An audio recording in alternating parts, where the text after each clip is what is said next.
Good morning students, this is Srishti Upadhyay, faculty of practice Vidyapeeth Rudhauli. बच्चों, आज के वीडियो लेक्चर में हम लोग कंटिन्यू करेंगे चैप्टर रिप्रोडक्शन इन एनिमल्स। मैंने आपको बता दिया था रिप्रोडक्शन क्या होता है। तो हर एक स्पीसीज, चाहे वो प्लांट हो चाहे वो एनिमल हो, अपने कंटिन्यूटी को बनाए रखने के लिए, मीन्स अपने वंश को आगे बढ़ाने के लिए रिप्रोडक्शन करते हैं। अगर रिप्रोडक्शन ना हो तो कोई एक पर्टिकुलर स्पीसीज जो पैदा होता है, फिर उसके आगे कोई उसके स्पीसीज नहीं चल पाएगी। तो इसीलिए क्या होता है, रिप्रोडक्शन होता है। अब मैंने बताया था कि रिप्रोडक्शन के दो मोड्स होते हैं, एक सेक्सुअल मोड ऑफ रिप्रोडक्शन, एक होता है एसेक्सुअल मोड ऑफ रिप्रोडक्शन। पहला चल रहा था एसेक्सुअल मोड ऑफ रिप्रोडक्शन, जिसमें कई टाइप्स होते हैं। पहला आपने पढ़ा था बाइनरी फिशन। बाइनरी फिशन क्या है? स्पेशली ये आपके यूनिसेलुलर ऑर्गेनिजम्स में देखने को मिलता है, मींस जिनकी बॉडी केवल एक सेल की बनी होती है, जैसे अमीबा, पैरामीशियम। ये सब आप जानते हो कि यूनिसेलुलर ऑर्गेनिजम्स के एग्जाम्पल हैं। तो इनमें होता क्या है बाइनरी फिशन में, कि सिंपल से जो पेरेंट की बॉडी होती है बेटा, वो दो बॉडी में दो डॉटर प्रोजनी में हम कह सकते हैं डिवाइड हो जाती है। सबसे पहले पेरेंट की बॉडी का जो न्यूक्लियस होता है, क्योंकि यूनिसेलुलर ऑर्गेनिजम्स की बॉडी में और कुछ होता ही नहीं है, न्यूक्लियस होता है और साइटोप्लाज्म होता है। तो सबसे पहले न्यूक्लियस दो पार्ट में डिवाइड होता है, यहाँ आप फिगर में देख सकते हो। फिर न्यूक्लियस के बाद साइटोप्लाज्म जो लिक्विड पार्ट होता है, मीन्स जो पूरा बॉडी है वो लिक्विड पार्ट से भरा हुआ है, ठीक है। दूसरे स्टेप में क्या होगा, साइटोप्लाज्म डिवाइड होगा और दो डॉटर्स बन जाते हैं, यानी कि दो डॉटर अमीबा बन जाएंगे, दो डॉटर पैरामीशियम बन जाएंगे, ठीक है। तो यही बाइनरी फिशन होता है। बाइनरी फिशन मीन्स कि binary means two, fission means टूट जाना। स्पेशली फिशन देखते हैं हम। फिशन जो होता है दो टाइप का होता है, एक बाइनरी फिशन जिसमें पेरेंट की बॉडी दो पार्ट्स में टूट जाती है, और दूसरा होता है मल्टीपल फिशन जिसमें पेरेंट की बॉडी बहुत सारे पार्ट्स में टूट जाती है। दूसरा टाइप था आपके एसेक्सुअल रिप्रोडक्शन का बडिंग। बडिंग क्या होता है, ये भी आपने हाइड्रा में देखा था और पढ़ाया गया है क्लास 7th में भी, यहाँ भी आपको पढ़ाया गया था पिछले वीडियो में। बडिंग जो होता है बेटा, इसमें जो पेरेंट होता है, जैसे कोई एक छोटा सा प्लांट है या कोई एक एनिमल ही है, हाइड्रा मान लीजिए एक एनिमल है, तो वो क्या होगा, अब हाइड्रा में बोल रही हूँ एनिमल, और हाइड्रा का पौधा भी होता है और हाइड्रा एक एनिमल भी होता है, ये बात आप लोग ध्यान दीजिएगा। तो जो हाइड्रा एनिमल है, एनिमल की बात हम लोग कर रहे हैं, जब ये मैच्योर हो जाएगा, हर एक एनिमल या हर एक प्लांट में एक कंडीशन होता है ना, वो पैदा होगा, फिर मैच्योर होगा, मैच्योर होने के बाद वो रिप्रोडक्शन करता है, अपने ही समान संतान की उत्पत्ति करता है। तो इसमें क्या होगा, इसमें फिशन उसन नहीं होता है, ये टूटते नहीं हैं। इनमें जो पेरेंट की बॉडी होती है, एक पर्टिकुलर टाइम के बाद उनके बॉडी से एक विशेष रूप से एक स्ट्रक्चर निकलेगा। जैसे आपने आलू में देखा होगा बल्ब निकलता है, आपने प्याज में देखा होगा, तो ऐसे ही हाइड्रा के बॉडी से एक बड लाइक स्ट्रक्चर निकलता है, यहाँ पे देखो। फिर वही बड जो होगा धीरे धीरे डेवलप हो करके एक एंगवन बना लेता है। एंगवन मीन्स एक नया प्रोजेनी बना लेगा, एक नया बेबी प्रोड्यूस हो जाएगा, उससे एक नया हाइड्रा बन जाएगा, ठीक है। तो बडिंग में कुछ नहीं, क्या होगा, पेरेंट के बॉडी से आफ्टर मैच्योरिंग, जब मैच्योर हो जाएगा पेरेंट, तो उसके बाद क्या होगा, पेरेंट की बॉडी से एक बड निकलेगा और धीरे धीरे वही बड डेवलप होकर के एक नया हाइड्रा बना लेता है। अब आगे देखेंगे, हमारा जो next type of asexual reproduction है वो है फ्रैगमेंटेशन ऑब्लिक स्पोर फॉर्मेशन। तो ये नहीं पढ़ाया गया था आपको, इसको हम लोग पढ़ के फिर समझते हैं। It is another mode of asexual reproduction. Fragmentation या स्पोर फॉर्मेशन जो है, ये एसेक्सुअल रिप्रोडक्शन का दूसरा टाइप है। The body of the parent breaks into distinct pieces. अब जैसे आपने मल्टीपल फिशन देखा था ना, तो उसी टाइप से कुछ होता है कि जो पेरेंट की बॉडी होती है वो कई सारे डिस्टिंक्ट पीसेस मीन्स अलग अलग पार्ट में टूट जाती है। Each of which can produce an of spring. Of spring means भी बच्चा होता है, प्रोजेनी मीन्स भी बच्चा होता है, डॉटर कहीं आपको देखने को मिल रहा है तो डॉटर मीन्स भी बेबी, यानी कि नया जो पीढ़ी होगा उसे हम डॉटर बोल सकते हैं। तो कंफ्यूज नहीं होना है। क्या होगा फ्रैगमेंटेशन में, कि इसमें जो पेरेंट की बॉडी होगी वो कई सारे पीसेज में टूट जाती है। अब तुरंत नहीं टूट जाएगी, पेरेंट जब पैदा होगा तुरंत थोड़ी ना टूटेगा, कुछ टाइम के बाद जब वो ग्रो कर लेगा, जब वो मैच्योर हो जाएगा, तो मैच्योर होने के बाद पेरेंट की बॉडी टूट जाती है कई सारे पार्ट्स में, और फिर वो सारे पार्ट्स जो होंगे एक नया इंडिविजुअल बना लेते हैं, एक नया ऑफस्प्रिंग बना लेते हैं। For example Spirogyra reproduces by fragmentation. Spirogyra क्या है बेटा, एक एल्गी है, एक ग्रीन कलर की एल्गी है जो कि वाटर में पाई जाती है, और फिलामेंटस एल्गी है ये। अगर इसका स्ट्रक्चर देखें हम लोग तो फिलामेंटस एल्गी होती है, सीधा सीधा यहाँ फिगर में भी देख लीजिए, ऐसे फीता जैसे होता है उस टाइप का इसका स्ट्रक्चर होता है। तो स्पाइरोगायरा में जो रिप्रोडक्शन का होता है प्रोसेस वो एसेक्सुअल रिप्रोडक्शन है और एसेक्सुअल में भी फ्रैगमेंटेशन है। जब ये मैच्योर हो जाएगा तो इसकी बॉडी 3, 4, 5 पार्ट्स में टूट जाती है और सारे पार्ट्स जो होते हैं नया नया स्पाइरोगायरा बना लेते हैं। तो इस तरह से आपने फ्रैगमेंटेशन समझ लिया होगा। फ्रैगमेंटेशन पे ऑब्लिक करके लिखा हुआ था स्पोर फॉर्मेशन। स्पोर फॉर्मेशन क्या है वो डिटेल नहीं बताया गया था। तो स्पोर फॉर्मेशन मतलब समझ लीजिए कि जो बॉडी होगी पेरेंट की, अब जैसे कि एक पौधा होता है एल्गी में ही क्लेमाइडोमोनास है, ठीक है।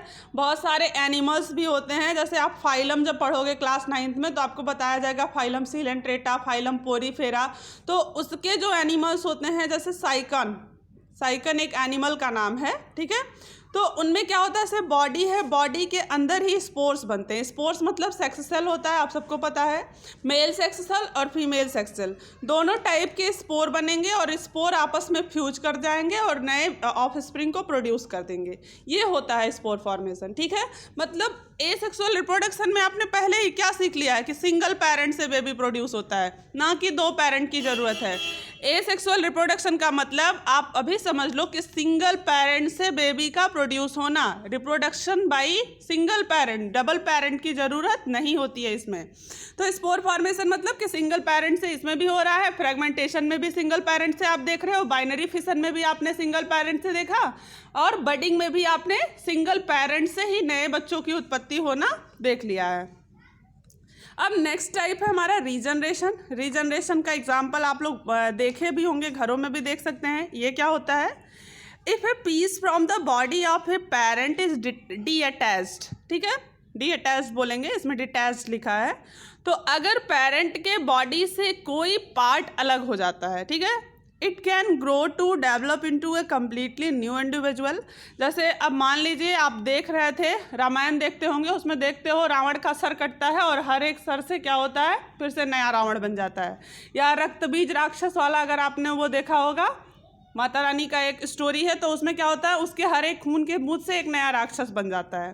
तो सेम टू सेम, यानी कि बॉडी का कोई पार्ट अगर कट के गिर रहा है, हर एक पार्ट से एक नया इंडिविजुअल बन जाए, तो उसका मतलब होता है रीजनरेशन। क्योंकि रीजनरेशन वर्ड को अगर आप तोड़ोगे ना तो री मीन्स होता है पुनः या दोबारा, और जनरेशन मतलब उत्पत्ति, ठीक है। तो रीजनरेशन वर्ड की ही मतलब होता है दोबारा से उत्पत्ति।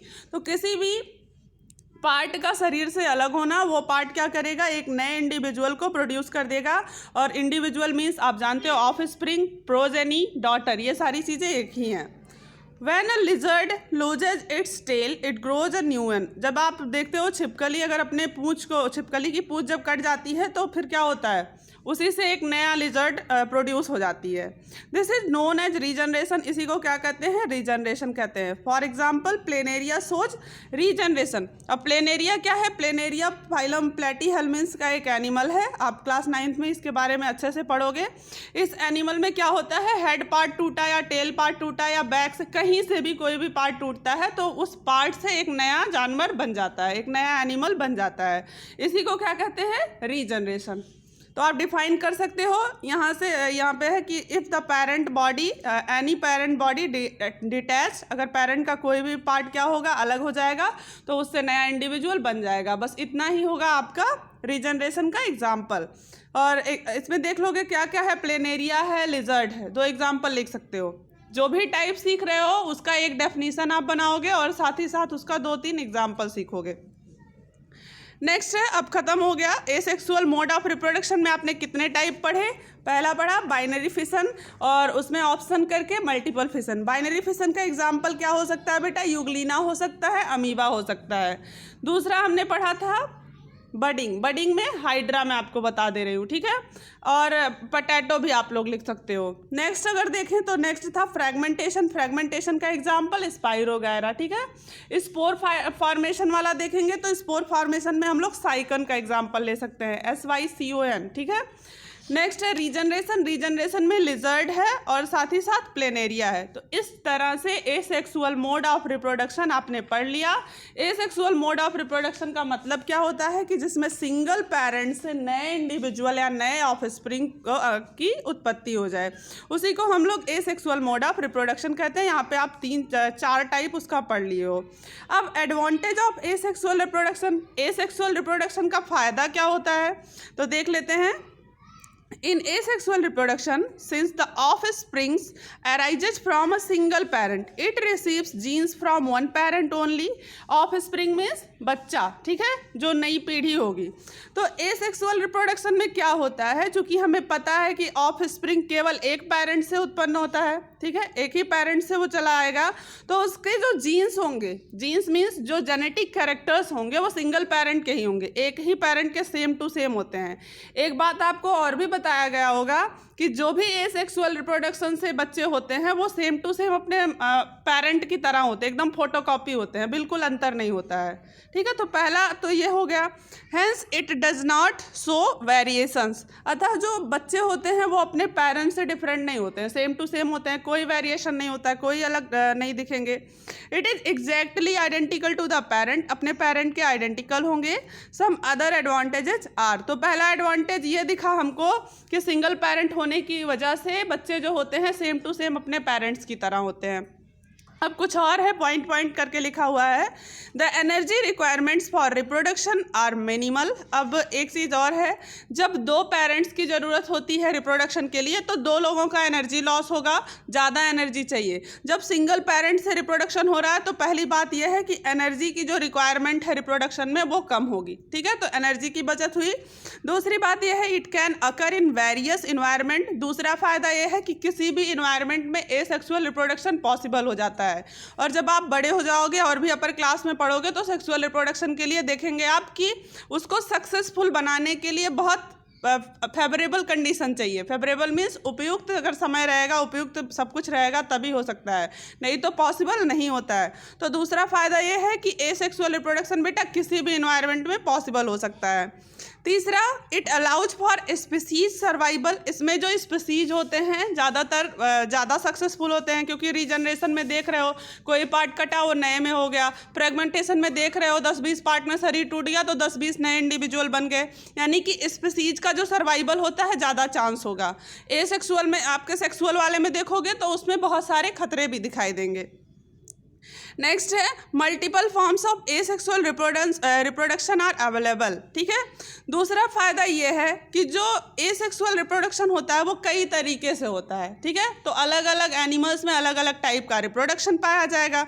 तो आपको एक फ़ायदा ये भी देखने को मिला कि अलग अलग तरीके से होता है एसेक्सुअल रिप्रोडक्शन। अब अगर मैं पैरामीशियम में बताऊं कि पैरामीशियम में फिशन के थ्रू हो रहा है, पैरामीशियम में एक तरीका और है रिप्रोडक्शन का, वो तरीका है कॉन्जुगेशन। कॉन्जुगेशन के थ्रू भी होता है पैरामीशियम में रिप्रोडक्शन, तो वो सब हम लोग बाद में पढ़ेंगे।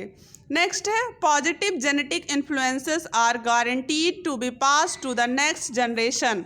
इसका मतलब क्या हुआ, पॉजिटिव जेनेटिक इन्फ्लुएंस, जो भी पॉजिटिव कैरेक्टर्स हैं पेरेंट का, ठीक है, जो भी पॉजिटिव कैरेक्टर है पेरेंट का वो उसकी गारंटी होती है कि वो नेक्स्ट जनरेशन में होगी। समझ रहे हो, पॉजिटिव कैरेक्टर मीन्स कि जो उनके पेरेंट्स में होगी जिससे वो उत्पन्न हुए हैं, तो उनके अंदर जो भी पॉजिटिव लक्षण है वो बच्चे में होना ही होना है, उसमें कोई दो राय नहीं है कि नहीं होगा, क्योंकि दो लोगों के साझे से तो बन नहीं रहे हैं कि मदर पे नहीं गए फादर पे चले गए, फादर पे नहीं गए मदर पे चल गए। जिसके हैं, जिससे वो बन रहे हैं उसके कैरेक्टर्स पूरे पूरे उसमें रहेंगे। तो पॉजिटिव कैरेक्टरों की भी गारंटी रहती है कि पेरेंट की पॉजिटिव कैरेक्टर ऑफस्प्रिंग में होगी। नेक्स्ट है, it provides a defensive mechanism. Defensive mechanism means क्या होता है कि जो ऑफस्प्रिंग्स होते हैं वो सुरक्षित रहते हैं और रिप्रोडक्शन में भी कोई खतरा नहीं होता है। Only one organism is refined to establish a colony.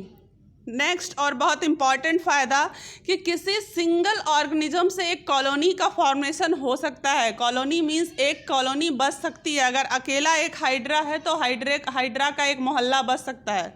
समझ रहे हो आप लोग, तो एक सिंगल ऑर्गेनिज्म जो है वो एक कॉलोनी बना सकता है। नेक्स्ट बेनिफिट ये है, इन प्लांट ऑर्गेनिजम्स अगर प्लांट्स के केस में देखें, asexual reproduction eliminates the need for seeds. Plants के केस में बेटा जो एसेक्सुअल रिप्रोडक्शन है वो सीड की ज़रूरत को हटा देता है। जैसे आपने क्लास 7th में पढ़ा होगा, एसेक्सुअल रिप्रोडक्शन में टिश्यू कल्चर किया जाता था। वेजिटेटिव रिप्रोडक्शन, आप प्लांट का ब्रांच काट के लगा देते थे मिट्टी में और वो लग जाता था, ये भी एसेक्सुअल रिप्रोडक्शन का एक टाइप है। तो सीड की बचत होती थी। जो लोग सीड खरीदने जाते थे या सीड के कल्चर करने के लिए बहुत ज़्यादा मेहनत करना पड़ता था, तो एक बचत ये भी हो जाती थी। तो नेक्स्ट फायदा क्या है प्लांट्स के केस में कि एसेक्सुअल रिप्रोडक्शन में सीड का जो हमको बड़ा देखभाल करना पड़ता है वो भी बचत हो गया। तो ये सारे फायदे हैं एसेक्सुअल रिप्रोडक्शन के। इन शॉर्ट, एनर्जी बचेगा, किसी भी इन्वायरमेंट में हो सकता है, ज़्यादा स्पीसीज सर्वाइव कर सकते हैं, ठीक है। सिंगल पेरेंट से कॉलोनी बन सकती है, सीड्स की ज़रूरत नहीं है प्लांट्स के लिए, एंड सो ऑन। इतने सारे फायदे हैं, आप इसको रिवाइज करोगे। अब है और इम्पॉर्टेंट है सेक्सुअल रिप्रोडक्शन, दूसरा मोड ऑफ रिप्रोडक्शन। ये क्या होगा तो पढ़ लेते हैं। The production of a new individual by the existing two parents by the fusion of their gametes is called sexual reproduction। ठीक है, अंडरलाइन कर लीजिएगा। प्रोडक्शन ऑफ न्यू इंडिविजुअल या प्रोडक्शन ऑफ ऑफस्प्रिंग, नए ऑफस्प्रिंग का या नए इंडिविजुअल का उत्पन्न होना दो पेरेंट्स के द्वारा। जब दो पेरेंट्स मिल करके नए ऑफस्प्रिंग को प्रोड्यूस करते हैं उसको सेक्सुअल रिप्रोडक्शन कहा जाता है। और ये होता कैसे है, उनके गैमीट्स के फ्यूजन से। ठीक है, गैमीट्स मीन्स होता है सेक्स सेल, सेक्स सेल के फ्यूजन से जो उस रिप्रोडक्शन होता है उसको सेक्सुअल रिप्रोडक्शन कहते हैं। नेक्स्ट है, it involves the fusion of a male gamete with a female gamete which leads to the formation of a zygote that develops into a new individual। क्या होता है इसमें सेक्सुअल रिप्रोडक्शन में कि जो मेल गैमीट होगा वो फीमेल गैमीट के साथ फ्यूज करता है और उसके बाद मेल और फीमेल गैमीट के फ्यूजन के बाद बनता है जाइगोट और जिससे नया इंडिविजुअल प्रोड्यूस हो जाता है।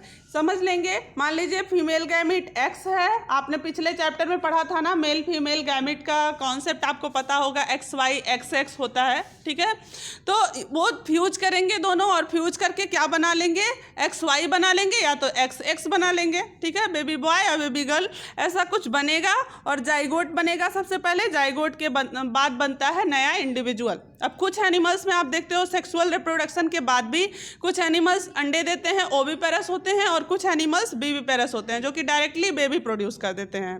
तो आगे अभी आप ये सारा कॉन्सेप्ट पढ़ोगे। आगे देखते हैं, fish, frogs, cows, dogs, horses, human beings et cetera reproduce by sexual reproduction.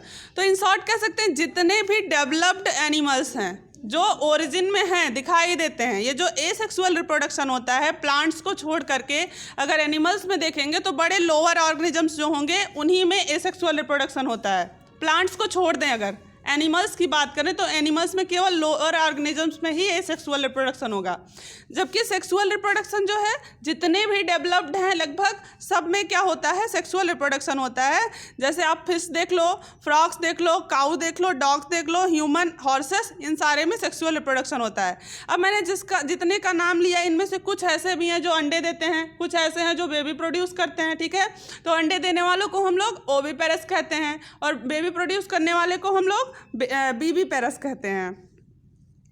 आगे देखिएगा, during sexual reproduction the male parent produces the male gamete. अब सेक्सुअल रिप्रोडक्शन के दौरान जो मेल पेरेंट होता है वो मेल गैमीट यानी कि मेल सेक्स रिलीज करेगा, जैसे स्पर्म बोला जाता है, आप ये सब जान रहे हो। And the female parent produces the female gamete, और जो फीमेल पेरेंट होता है वो फीमेल गैमीट जिसे ओवम कहते हैं।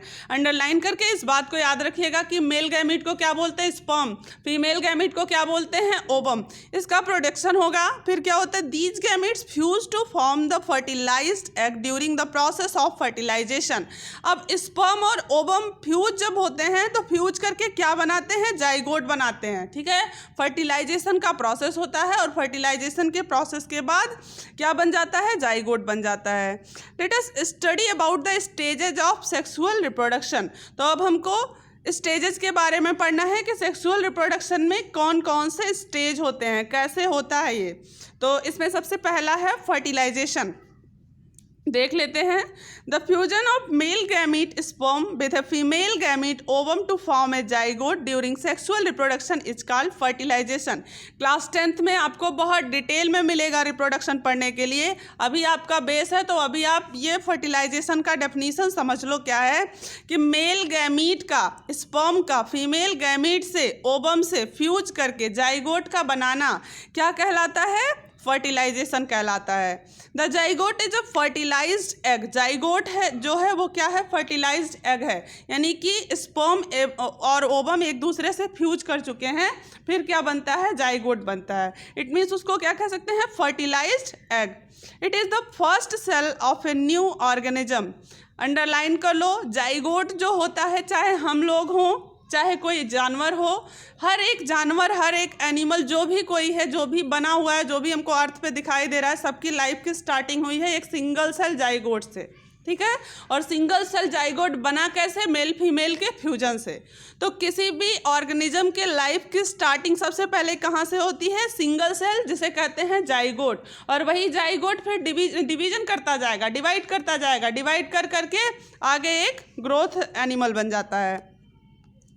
आगे देखते हैं। There are 2 types of fertilisation in animals. Animals में 2 टाइप का फर्टिलाइजेशन होता है। एक होता है एक्सटर्नल फर्टिलाइजेशन जो बॉडी के बाहर हो, ठीक है। एक्सटर्नल फर्टिलाइजेशन जो बॉडी के बाहर हो एंड इंटरनल फर्टिलाइजेशन जो बॉडी के अंदर हो। तो पहले हम लोग एक्सटर्नल फर्टिलाइजेशन आज फिनिश कर लेते हैं और इसके आगे नेक्स्ट वीडियो में पढ़ेंगे। तो देखते हैं external fertilisation. The fertilization which occurs outside the body is called external fertilization. ऐसा फर्टिलाइजेशन, और फर्टिलाइजेशन मीन मेल फीमेल का फ्यूजन जो होगा, यानी कि स्पर्म और ओवम का जो फ्यूजन होता है, अगर वो बॉडी के बाहर हो रहा है तो उसे हम लोग एक्सटर्नल फर्टिलाइजेशन कहते हैं। इन एम्फीबियंस, एम्फीबियन किसे कहेंगे? लाइक फ्रॉग्स एंड टोड्स, ठीक है। एम्फीबियंस मेढक को ही बोला जाता है, टोड्स को। तो उनके लाइफ साइकिल में क्या होता है और फिशेज के लाइफ में एक्सटर्नल फर्टिलाइजेशन टेक्स प्लेस। तो अंडरलाइन करके याद कर लीजिए कि एम्फीबियंस जितने हैं और जो फिशेज हैं उनमें एक्सटर्नल फर्टिलाइजेशन पाया जाता है, यानी कि फर्टिलाइजेशन बॉडी के बाहर होता है। During spring and rainy season, अब होता कब है? स्प्रिंग सीजन और रेनी सीजन में। स्प्रिंग सीजन आपको पता है और बरसात का मौसम भी पता है। Frogs and toads move to ponds और स्लो फ्लोइंग स्ट्रीम। आपने देखा होगा बारिश के मौसम में मेढक की आवाज़ बहुत ज़्यादा सुनाई देती है, ठीक है। अब बारिश का मौसम जब आता है या स्प्रिंग सीजन जब आता है तो फ्रॉग्स और टोड्स जो होते हैं वो पॉन्ड्स की तरफ या पानी की तरफ चले जाते हैं। अब एम्फीबियंस से रिलेटेड एक कॉन्सेप्ट आप समझ लीजिए। एम्फीबियंस को एम्फीबियंस कहा क्यों जाता है? मीन्स जो आपने देखा होगा एम्फीबियंस लैंड पे भी रहते हैं, साथ ही साथ पानी में रहते हैं। तो ये लैंड पे सरवाइव कर सकते हैं बेटा, कोई दिक्कत नहीं है, लेकिन इनको फर्टिलाइजेशन जो करना होगा उसके लिए ज़रूरी होता है पानी। बिना पानी के फर्टिलाइजेशन नहीं पॉसिबल है। इनके जो एग्स का, ओवम और स्पर्म का फ्यूजन होता है उसके लिए वाटर बहुत ज़रूरी है, इसीलिए इनको कहा जाता है एम्फीबियंस, ठीक है। इससे रिलेटेड 9th में भी एक कॉन्सेप्ट है, ब्रायोफाइटा के पौधे जो होते हैं उनको भी एम्फीबियन बोला जाता है इस नाते क्योंकि उन पौधों को भी फर्टिलाइजेशन प्रोसेस के लिए पानी की बहुत ज़्यादा ज़रूरत होती है। तो इस तरह से आप जान लीजिए कि एम्फीबियंस को एम्फीबियन कहा जाता है क्योंकि वो पानी और लैंड दोनों पे रहते हैं, ये बात तो पता है। लेकिन क्यों पानी में जाते हैं, क्यों लैंड पे रहते हैं? लैंड पे कोई दिक्कत नहीं है, वो सर्वाइव कर सकते हैं, बट फर्टिलाइजेशन के लिए उन्हें पानी की ज़रूरत है, एकदम नेसेसरी है, इसीलिए वो पानी में जाते हैं। तो क्या होता है स्प्रिंग सीजन में या रैनी सीजन में वो स्लो फ्लोइंग वाटर में या पॉन्ड्स में जो भी आसपास पानी का जगह होता है वहाँ पे चले जाते हैं। The female lays hundreds of delicate eggs. जो फीमेल फ्रॉग होती है वो बहुत सारी संख्या में डेलिकेट यानी कि सॉफ्ट एग्स को रिलीज करती है। The male releases a large number of sperm. और जो मेल होता है वो ढेर सारा स्पर्म रिलीज करता है। Each sperm swims randomly in water with the help of its long tail। अब स्पर्म का स्ट्रक्चर अगर पढ़ोगे आप क्लास 10th में तो बताया जाएगा, टेल होता है उसके पास, कुछ इस टाइप का स्ट्रक्चर होता है स्पर्म का। तो अपने टेल की हेल्प से सारा स्पर्म पानी के सहारे तैर के चला जाता है एग के पास। फिर वहाँ पे क्या होगा? The sperm comes in contact with egg and this results in fertilisation. और स्पर्म जब एग के पास जाता है तो उसके बाद फर्टिलाइजेशन हो जाता है, जिसके बाद आफ्टर ऑल क्या होगा? जाइगोट बन जाएगा। जाइगोट फिर डिवाइड करेगा, फिर एग बनेगा, लार्वा बनेगा, फिर उनका लाइफ स्टाइल जैसे चलता रहता है। सेम टू सेम इसी तरह से फिशेज में भी होता है कि जो फीमेल फिश होगी वो एग रिलीज करेगी, जो मेल फिश होगा वो स्पर्म रिलीज करेगा, और स्पर्म जो है तैर के एग के पास जाएगा, फ्यूजन हो जाएगा, और फ्यूजन के बाद जाइगोट बन जाएगा। तो इस तरह से एक्सटर्नल फर्टिलाइजेशन आप लोगों ने सीख लिया। इसमें क्या होता है कि मेल फीमेल जो होंगे अलग अलग स्पर्म और एग को रिलीज करेंगे, और वो वाटर सरफेस पे, स्पेशली फिशेज और एम्फीबियन का ये विशेष कैरेक्टर है, लक्षण पढ़ा जाता है कि इनमें फर्टिलाइजेशन कैसा होता है, एक्सटर्नल फर्टिलाइजेशन होता है, वाटर सरफेस पे पाया जाता है। तो इस तरह से एक्सटर्नल फर्टिलाइजेशन आपने ख़त्म किया। अब हमको पढ़ना है इंटरनल फर्टिलाइजेशन, तो इसको हम लोग नेक्स्ट वीडियो में पढ़ेंगे। तब तक आप लोग इसको रिवाइज करिए।